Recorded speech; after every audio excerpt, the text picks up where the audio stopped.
Good morning, everyone. Welcome back to the channel. Another early morning drive, heading into work again as usual. You know, I'm a late night bird, early morning riser.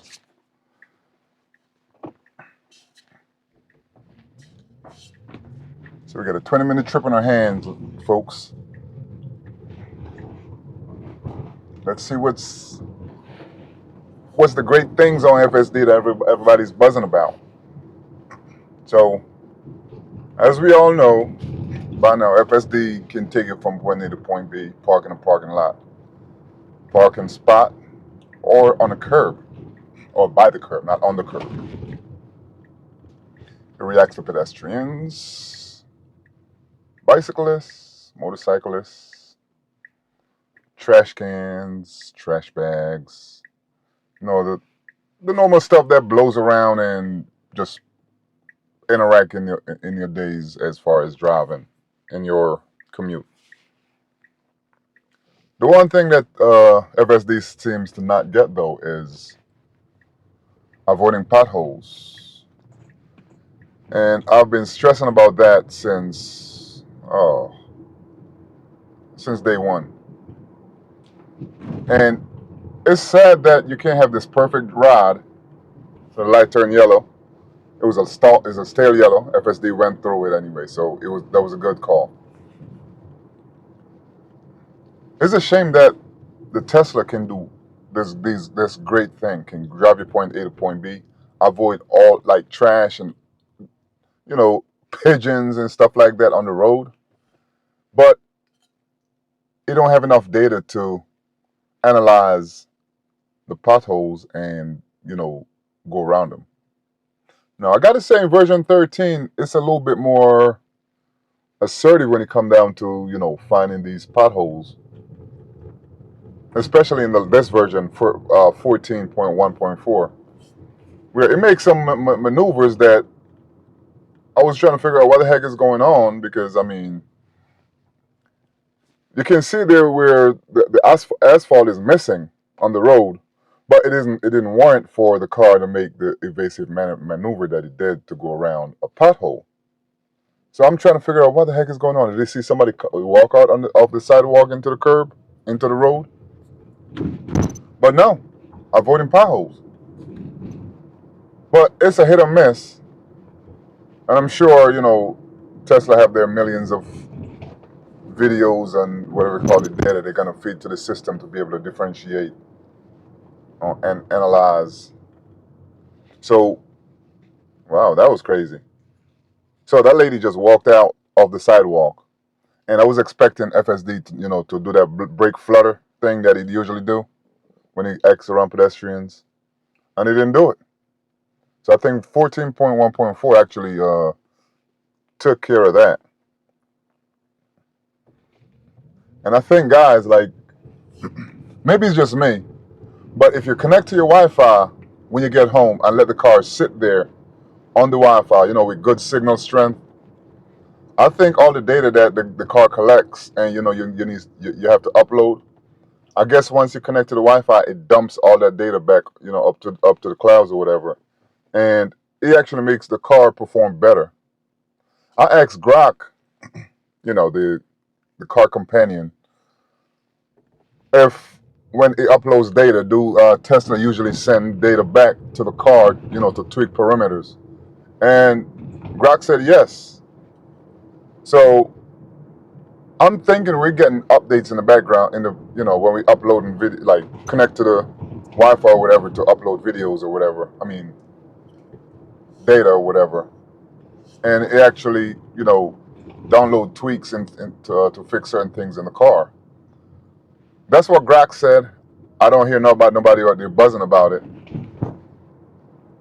but it'll do something one day, and the next day I come to the car and start driving the car, and it don't do it again. Which it kind of blew my mind, because I'm like, wait, did it get an update while it's doing that? But no, that Grok said that, it kind of sort of kind of makes sense, but it don't make sense, because when Tesla is updating, you usually get an update for that certain branch. And the car just drives better the next day. And I'm like, okay, I don't see no updates, so whatever. It's a benefit to me because it's more comfortable to drive. Oh, well, that's some coffee.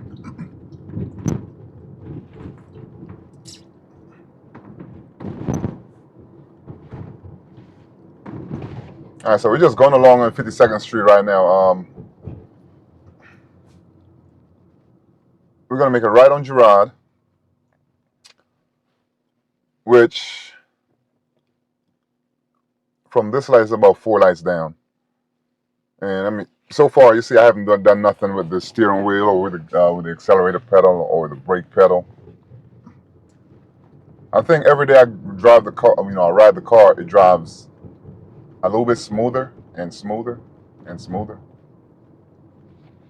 I know not everybody trusts FSD or trusts the car driving itself, but when you have driven on full self driving, the driverless feature, for who don't know,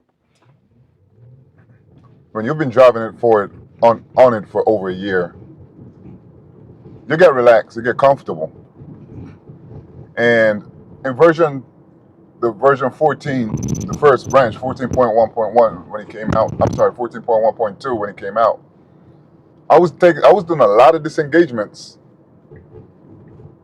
but now I start the car from the parking spot, and aside from the camera monitoring not available to for me to start the ride, I have to just wipe the camera, and once the blue pops up, I'll hit it and it go. Aside from that, it takes me from the parking spot to the parking spot. And I drive in standard mode for the past couple of days. I haven't changed from standard to hurry or chill because the car drives basically, it seems like it's replicating how I drive. There are no instances and since 14.4 where I get up to an intersection and a car is coming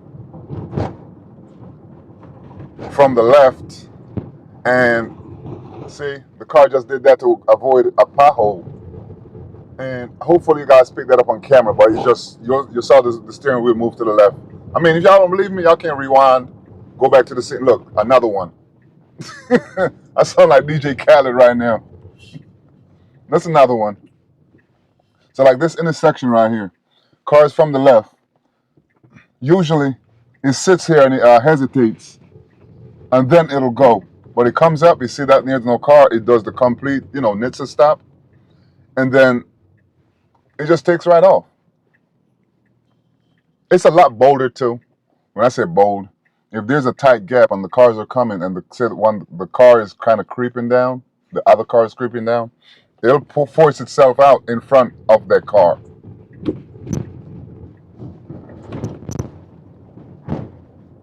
I don't know if chill mode does the same thing. See, now it's trying to ride off the tracks. So this is some other behavior that it's doing that I've never noticed. It's doing it in a safe manner, but just because it's doing some things that it has never done before, I'm gonna keep my hand close to the wheel in case it decide to whip to the left or something. But this is the part where you have a new build, you're not used to the build, you don't know what the capabilities of this new version of FSD is. So what you want to do, you want to be preemptively cautious, because it might do something like that and unexpected, and you don't know what's going on because you just see the car reacts to something. But if your mind is sharp enough and you're paying attention, you'll know that okay, that was a pothole, and that was a pothole, and that was something, But aside from that, on straightaways, it's awesome. Okay, so I got 4 second, 3 second, 2 second, 1 second. Oh my goodness. Hopefully I can get a red light ticket on this one. I think it lit up. Oh Lord. I may have gotten the ticket, but we'll find out in about 30 days.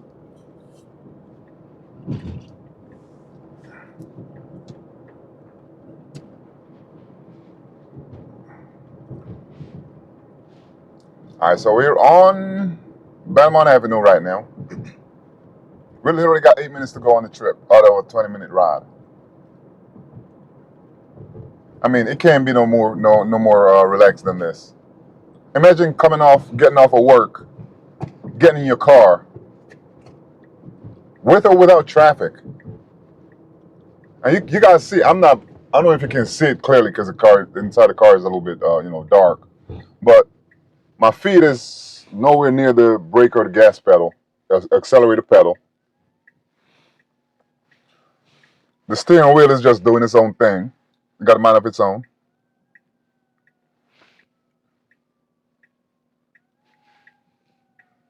Sorry, I hear fire trucks. Oh, it's going towards 52nd Street. I thought it was going to come this way so you can interact with FSD, but it's not. And that's another thing also. The car pulls over when there's emergency vehicle approaching. No matter what angle. I know it's in beta phase right now where, they're collecting data on how the vehicle operates when they see emergency vehicles. Because it gets the raw data and it reacts accordingly. But now they have to tweak it to make sure that if the emergency vehicle does not it doesn't hinder the car, the Tesla or the FSD from driving. Say it's on like the next side of the road. Like on this road, it'll be fine because you pull over towards the shoulder, so that way the emergency vehicles have the whole lane and probably the yellow line if needs be. But if you're on the expressway and you're on dividers, you going now eastbound and the emergency vehicle going westbound. It don't need to react to that situation. So I'm not sure. It hasn't happened yet, but I'm sure that there are some instances out there where FSD try to pull over. But this is just my speculations. All right, so now we're on 76. We just got on the ramp off of Montgomery Avenue. FSD just merged up. This lane right here continues straight to where we need to go, but for some reason, FSD likes to get left and then get right. We're in standard mode. Speed limit is 50 miles an hour. It's doing 68. And remember I say it like to get left? It like to get left and then get right? This is what I mean. It comes up off the ramp onto the highway in the correct lane. Then it moves over one lane. That car that's up front wasn't behind us. It just gets left and then it gets right back over. Now on a normal drive, if I was manual driving, I just stick to the right lane and keep it pushing.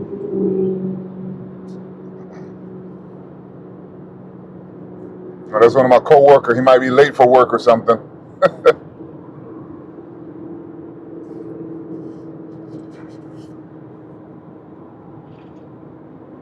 All right, so we at the fork for 76 on Boulevard, Route 1.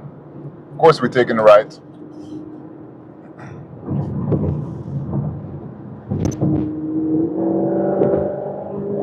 Oh yeah, he's out. He's super late. That's why I don't leave late. I like to leave out so I got enough space, enough time to clock in.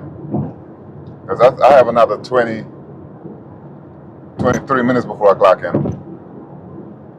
I'm 4 minutes away.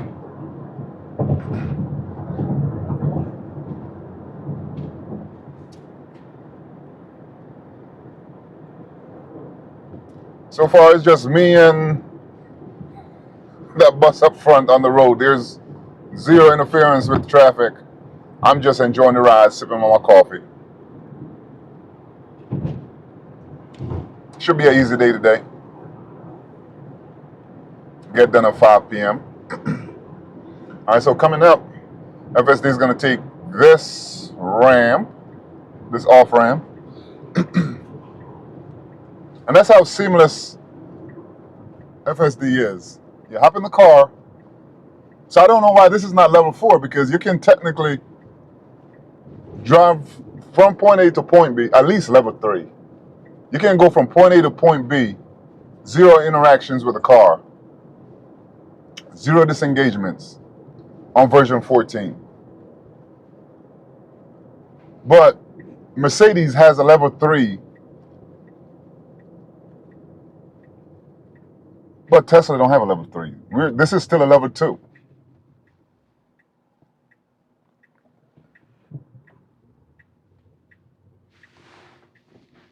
FSD comes, there's a stop sign back here. It stopped, then it creeped up to make sure there was no cars, and then it pulls up. Now these speed bumps right here, they just recently did these over because it was always a hit or miss. Sometimes the car would slow down over the old ones, and sometimes it would just zoom like a bat out of hell over them. But since the lines are now painted and it's more vibrant, so you can see them in both directions. You got one set back there, one set here, and then going the opposite direction is the same thing. Okay, so here comes a emergency vehicle. So let's see how FSD is gonna react to it because it's coming straight for us. Now we're supposed to make a left-hand turn. FSD comes and it's pulling over all the way up here. This is what I'm talking about, where the car pulls over and it's all the way on the opposite side where it doesn't really interact with with this vehicle, but it pulls over and then it gets in the correct lane. And now we're gonna continue our destination. So I'm glad we got the fire trucks sitting there for you guys. So you know, FSD did a good job pulling over. It wasn't putting nobody at risk. It wasn't it wasn't a safety hazard or nothing. I'm literally the only person on the road right now driving, so I made it do what it do. And the fact that the car just has cameras, there's no sensors, there's no radars, there's no lidars. It's just like 8 cameras around the car that's seeing all this, and the software takes all that data and make the decision on what to do. So I'm glad I got that footage in here for you guys. Maybe I'll make that the thumbnail. FSD pulls over for emergency vehicles on a 4-lane highway. All right, so it comes to the stop sign, did a great job. Picks those guys up crossing, comes up to the crosswalk. It slows down real smoothly over those speed bumps. And I noted that yesterday too, because when I pulled out yesterday from getting off of work, I was blown away by how smooth it was. All right, so I'm gonna park right here. There's plenty of spots right there, so let's go. Yep. You can park. Pick any spots right here and park. Let's see which one is gonna park. Is it gonna pull in or is it gonna back in? I believe it's gonna back in and put the right turn signal on.